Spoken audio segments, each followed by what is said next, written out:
From the sunny streets of alien-occupied Los Angeles to the wintry north of Westeros, sci-fi and fantasy are taking over pop culture as we know it. And I am lucky enough to be sitting here with Ryan Condal, co-creator of Colony, and George R.R. Martin, author of a little book series you might have heard of called A Song of Ice and Fire. And we're gonna talk shop. We're gonna talk sci-fi and fantasy, which is a little bit of a dream of mine. I mean, you both are sort of experts in both fields. So I'm a little curious, George, for you, why use the John Cocteau as a platform for projects like Colony that you want to support?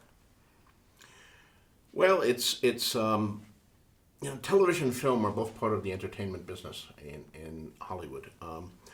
But for a long time, the cinematic quality of television was not nearly equal to film. So you didn't want to show television on anything except a little set in your living room. But that's really changed in recent years, and shows like Game of Thrones and I think Colony and The Expanse and some of the other great science fiction and fantasy shows are doing have a quality equal to the best feature films. They really deserve to be seen on a big screen, or at least a medium-sized screen like we have here at the Jean Cocteau.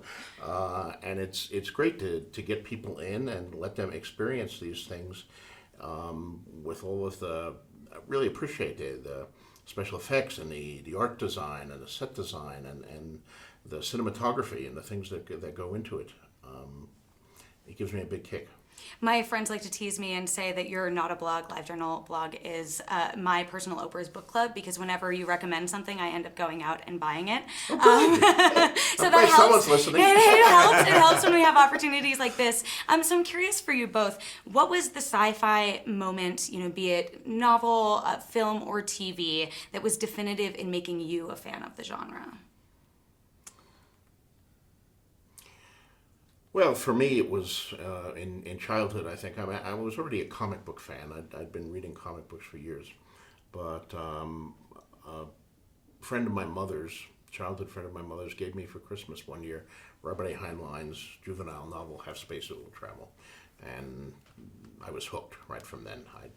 Suddenly I started dividing up my allowance to buy 35-cent paperbacks, which meant I had to buy 3 less comic books. It was difficult, but I was hooked on real books, and I've never looked back.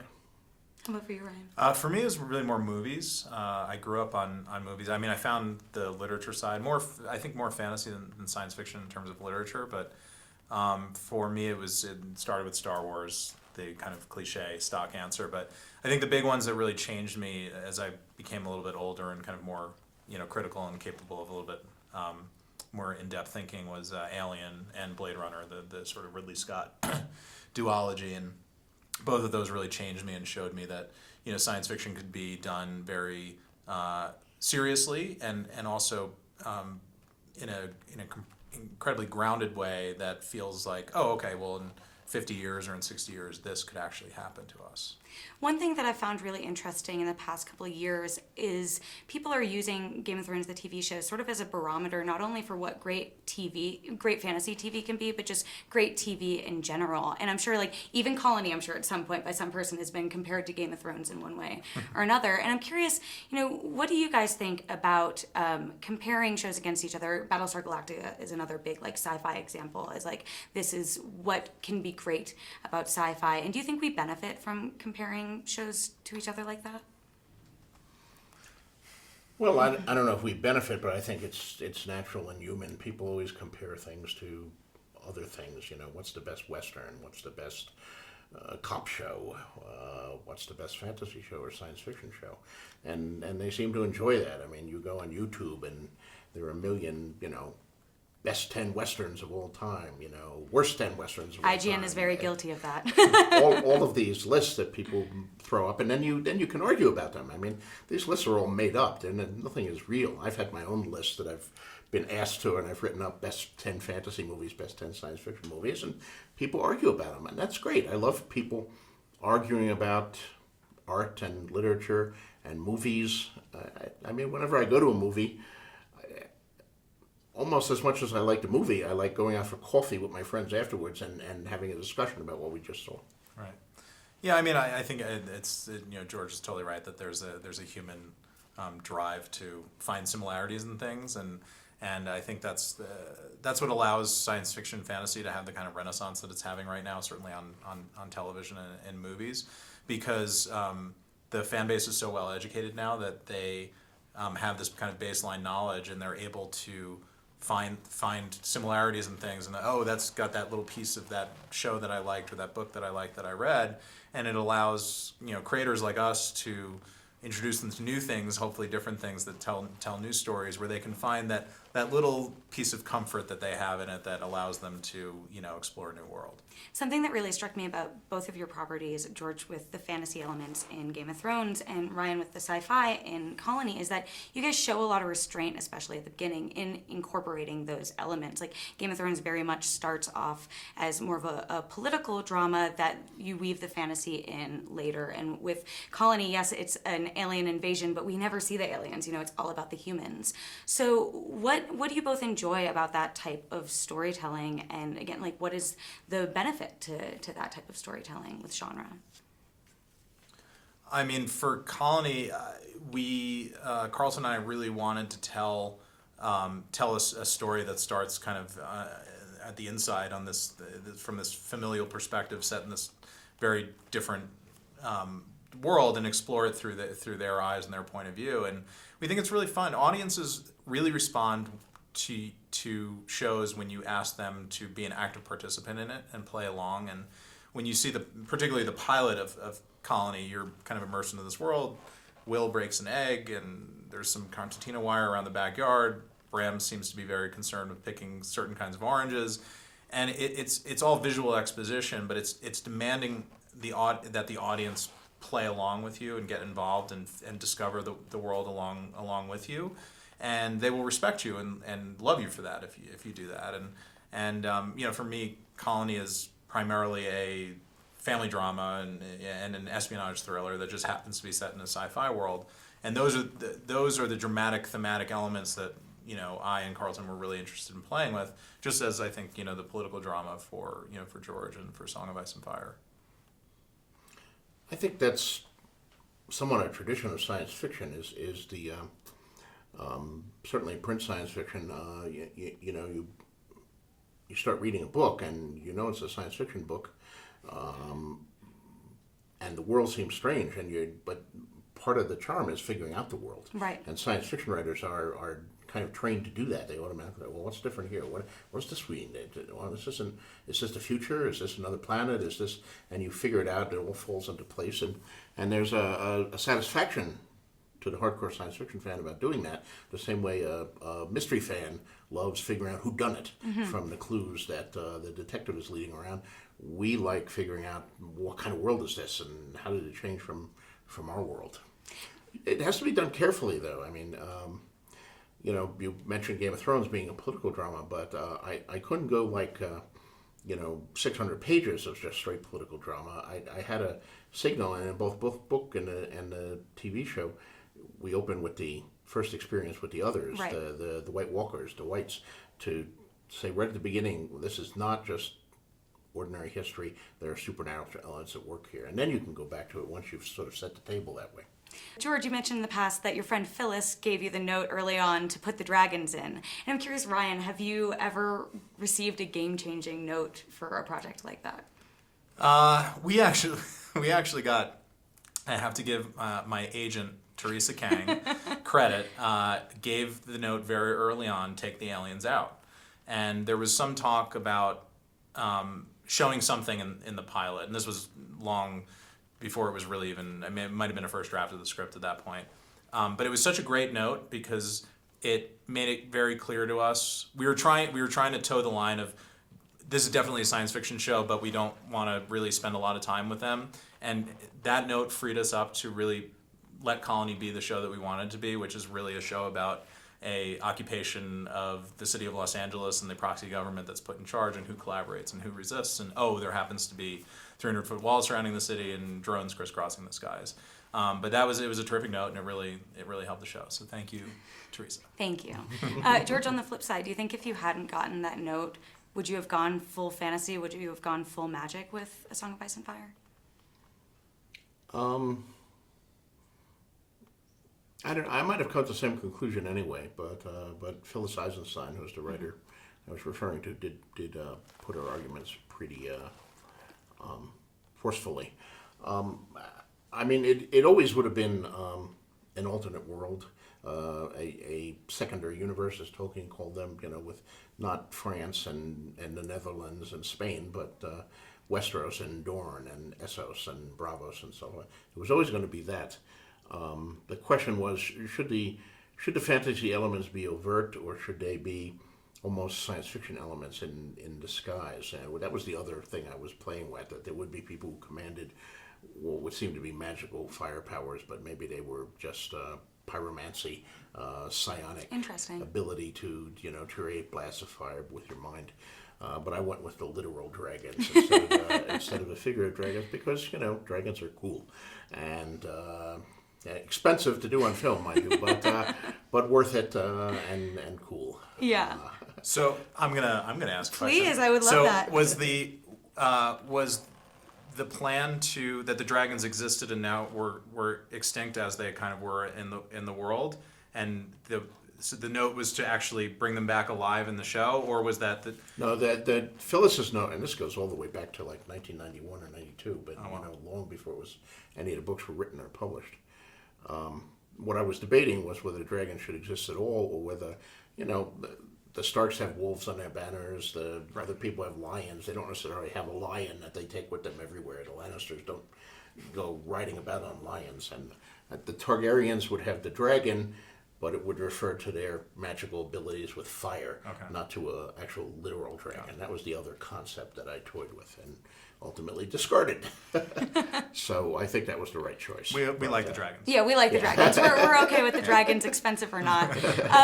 Now, what's interesting with serialized storytelling like this is, you go in and you're getting a full story. You know at some point there's going to have a beginning, middle, and end, regardless of how long it goes. So I'm curious for you guys, with these very serialized style of storytelling, do you know the ending when you start, and at what point do you know now is the time to end it? Which I know is a bit preemptive for you because this is season 1 right now, but I'm just curious. George has had a little more time to answer that question, so I'll defer to him first. I know the ending in broad strokes, but broad strokes are just broad strokes, and the devil is in the details. So as I write these last 2 books, I'll be moving toward the endings that I've known since 1991, but many of the fine details may be moved around and changed and things like that. Of course, I'm writing books. I mean, although it's a successful TV series, David Benioff and Dan Weitz are doing that and have somewhat different challenges. The problem, and Ryan and I were actually talking about this a little at dinner before that with doing a serialized television show, is unfortunately television shows can be canceled at any moment, or can be unexpectedly renewed at any moment, and which makes it hell for the writer producer trying to resolve this. I mean, you look at a show like St. Elsewhere, which ended perfectly satisfactorily with the hospital having gone bankrupt, and a wrecking ball comes down and smashes in the front of the St. Eligius Hospital that we've been following for so many seasons. End of show. Great end of show. And then the network says, oh, no, we want you back for another season. So they quickly have to write another season where after the closing ball, someone comes running in and say, no, I have a court order. Stop it. We're here for another season. And then they don't get renewed, and they have to come up with the ending where the entire show was actually the dream of an autistic boy gazing into a snow globe, which I found a markedly less satisfactory ending than the one that they really wanted to end with. So what you're telling us is we really hope that HBO doesn't pull that bait and switch with Game of Thrones on us. Yeah. Or with Colony. I have many My questions. snow globe ending is now out. I thought that was our secret. I thought that's what we were going with. Yeah, I mean, the advantage that Carlton and I have had is, although Colony is a very new show, we've been talking about it for 2.5 years, and we spent a lot of time at the very beginning before we ever talked about what the pilot story was or anything like that. We talked about the world, and what the story was, and the Bowman family at the center of it, and where they go, and what the evolutions are from season to season throughout. We can do a season about this, and we can do a season about that. So we actually have a very clear picture in mind of what the ending of the show is, what the last season of the show is. But what I don't yet know is all of the material from A to F, and maybe not F, we'll say G instead of, more aspirational letter than F. But I think that's the trick of storytelling, is that you want to have a destination to write to, but I think the material that you discover and let find you along the way, it's important to let the creative process happen. So that's a bit fluid, but yes, we know where we want to end the story, at least for now. When you guys are writing, do you believe in the idea of sort of dream casting and having a certain actor in mind when you're writing a script, or how do you conceive what a character looks like for a novel or for TV? Well, dreamcasting is a lot of fun, and I certainly had that on Game of Thrones, but it's ultimately unrealistic. I mean, the fans love to do it too, and they'll write you letters, and they're casting every part with a A-list movie star who commands $10 million a film. Even though you guys don't have that kind of pull. What are you talking about? Yeah. So you never get the cast that the fans are all eager to get. And restrictions come in of who's available, who's on the show, what the budget is, where you're filming. I mean, our show films primarily in Belfast, Northern Ireland, and secondarily in places like Iceland and Spain and Croatia. Our cast is almost exclusively European and British and Irish, simply because the cost of flying actors regularly over for America would add enormously to our budget, and without adding anything to what's on the screen. And of course, you probably have the reverse situation. You shoot in Los Angeles, you're not flying in a lot of people from Croatia. No, we do not have any Croatians thus far on the show. I mean, we had a different different challenge, because Colony was started as a TV series. There was no existing underlying material or anything, so we were creating the characters out of whole cloth. But I will say that we and Carlton and I have talked a little bit about this before, is we really conceived of the show with Josh Holloway in mind for Will's character. Carlton and Josh had a pre-existing relationship going back to this show called Lost that was once upon a time on ABC. A couple of people have seen it, maybe. And Carlton really wanted to work with Josh again. Josh really wanted to work with Carlton again. Their schedules hadn't lined up, and Carlton was feeling really good about that happening for Colony. So we actually kind of wrote the role with him in mind, hoping that we could get there, and we were able to. And I mean, that's a great stroke of dream casting, because it's the star of the show, and you get to cast the guy that you really wanted, and it was amazing, and it really worked out really nicely for us. I remember Tony on Twitter was very insistent. She wanted me to ask you if you had any dream casting ideas for Rhaegar Targaryen. For Rhaegar, Rhaegar has not actually appeared in the books. Right. Even We've heard a lot about him. He's a guy who died 17 years before the books opened, so I've never really dealt with the issue of casting him. He's just someone who gets talked about a lot.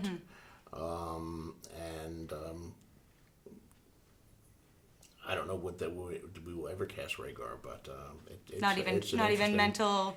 Interesting question. So, what is your favorite sci-fi or fantasy story that is not your own? Book? Any, probably book. I would lean towards book personally. Nine Princes in Amber by Roger Zelazny, or possibly Lord of Light by Roger Zelazny. I'm adding it to my George R.R. Martin Oprah's reading list as we sit here. Or maybe The Stars My Destination by Alfred Bester. There's a lot of great ones out there that should be filmed. Nine Princes in Amber would make an incredible TV series. It's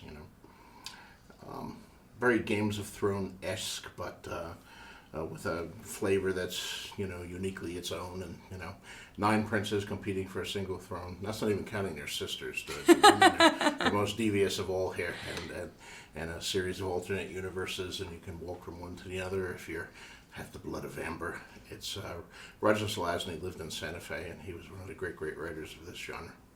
How about for you? I'm going to go with the seemingly pandering response, but for me, it's A Song of Ice and Fire. I mean, it was a huge influence on me when I was coming up as a writer, and I got into the book series long before the TV show.